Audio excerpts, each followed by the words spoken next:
This story isn't based on rumors. It's based on government records, property filings, and published reporting. Some local reporting suggests wealthy foreign buyers in New Zealand can attract relatively little public scrutiny. According to some local reporting, unusual requests, like a Silicon Valley buyer asking for 500 acres with no neighbors, may not always attract much attention. Open Loop 1. Why do several wealthy tech figures appear in the same country's land records? Open Loop 2. What are they actually preparing for? But here's the strange part. The story doesn't begin with a bunker. It doesn't even begin with a land purchase. It begins with a single government document, Peter Thiel's citizenship file. And almost nobody paid attention to it at the time. Hold on to those two questions. The answer won't come all at once. From the surface, this looks simple. Luxury homes, remote estates, privacy. Why New Zealand? It's remote. It's often described as politically stable, and for years it has attracted people who think seriously about worst-case scenarios. But the verified facts tell a more complicated story. New Zealand and the United States have had extradition arrangements for decades. That doesn't mean extradition is guaranteed in every case, and many observers have interpreted the appeal as distance, self-sufficiency, and control. Peter Thiel became the most widely reported example of this pattern, but it wasn't his land purchase that first caught investigators' attention. It was a government document, released years later, and once investigators compared the dates, the timeline suddenly looked very different. Thiel was granted New Zealand citizenship on June 30th, 2011, under the Citizenship Act's Exceptional Circumstances provision. Documents later released in 2017 showed he had spent only 12 days in New Zealand and did not intend to settle there.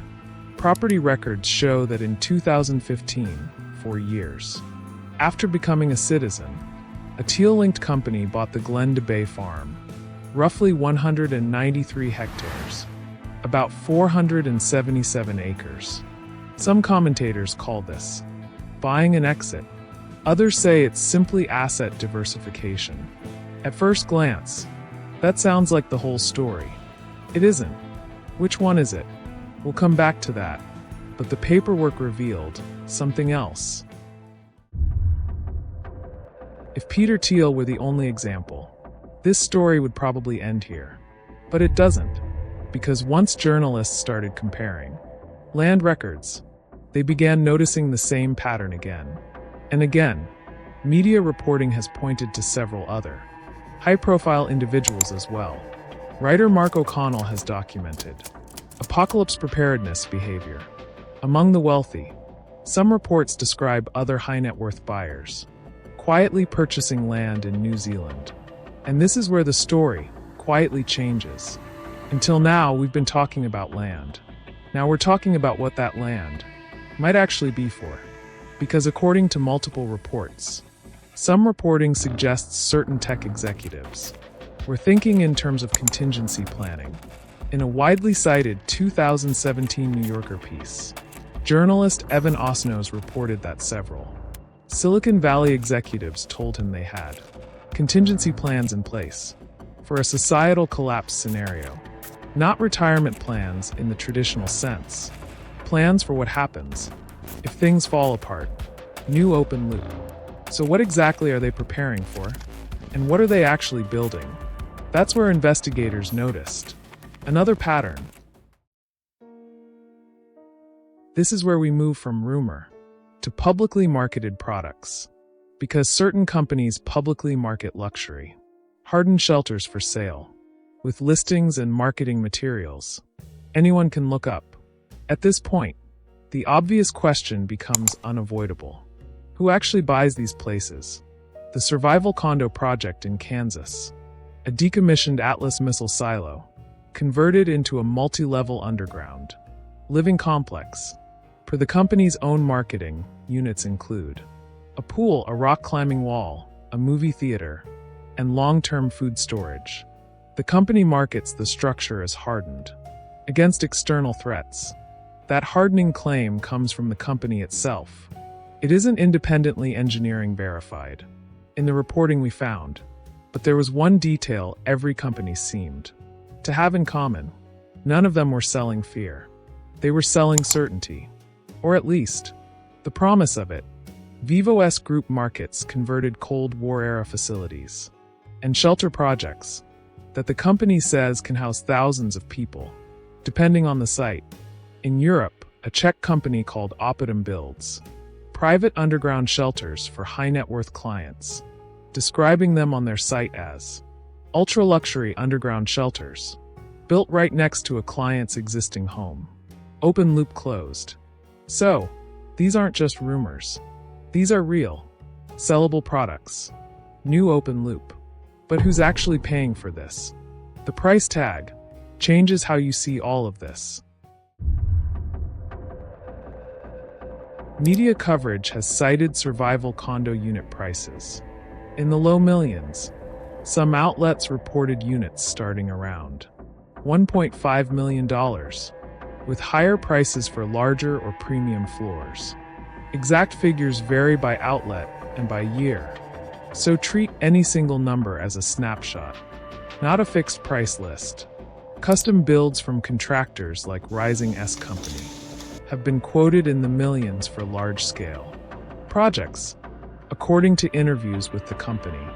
After hearing those prices, it's tempting to think this is just another luxury market. At first, that's exactly how it looks. But one detail changes the picture completely. Put that in perspective. This isn't emergency preparedness the way most people picture it. It's a second property, except instead of an ocean view. The selling point is reinforced blast protection. If this were purely about luxury, why so much emphasis on privacy? But the real story starts here. The part that separates this from just rich people spending oddly. Until now, money has explained almost everything. The land, the estates, the bunkers. But money still doesn't explain one thing. Why build them?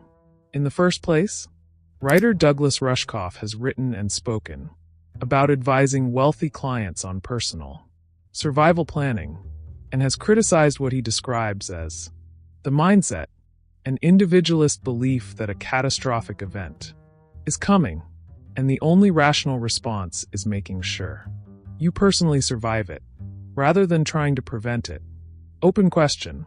If some of the people with the most resources to solve global problems are instead spending those resources on personal survival, what does that say about how likely they think prevention actually is?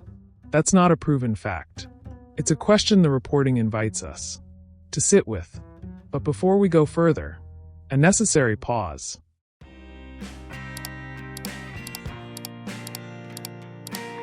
Before this story goes any further, we need to separate fact from internet mythology, because the internet loves dramatic stories. Reality is usually more complicated. Some billionaire bunker claims are backed by documents. Others exist only because they've been repeated often enough to sound true. Land purchases are real. Bunker claims need separate proof. Mark Zuckerberg's Kauai compound is a good example of why that distinction matters. Building permits filed for the Kauai property show an underground structure. Zuckerberg has described it as more like underground storage or a basement than a doomsday bunker. That's a much smaller claim than the doomsday bunker framing some tabloids have used. Journalists reaching for the most dramatic word available. Still, it's worth flagging that Zuckerberg's description is his own characterization, not an independent verification of the spaces. Full specifications, land purchases, permit filings, and a person's own public statements are things we can check. Assumptions about what someone is really planning underground are not. By now, one thing should be obvious. This story is no longer about a handful of billionaires. It's about an industry that exists because someone believes. The demand is real.